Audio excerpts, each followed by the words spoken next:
আফগানিস্তানের কাবুলের কয়েক dozen beauty parlour বন্ধ করে দিয়েছে তালেবান সরকার। এর মাধ্যমে নারীদের কাজ করা বা জীবন নির্বাহের অধিকারের ওপর তাদের দমনপীড়ন আরও তীব্র হয়েছে। এ খবর দিয়েছে অনলাইন জিও নিউজ।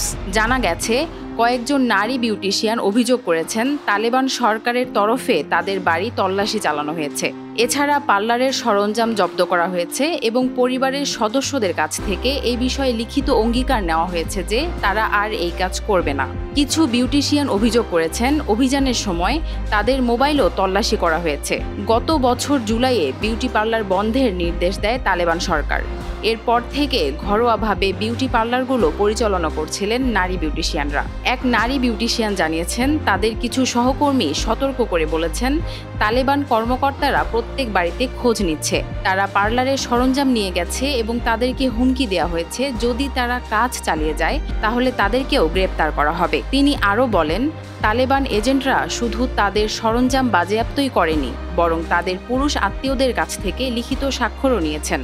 এছাড়া তালেবান এজেন্টরা তাদের সঙ্গে অসদাচরণ করেছেন বলেও অভিযোগ করেন ওই নারী।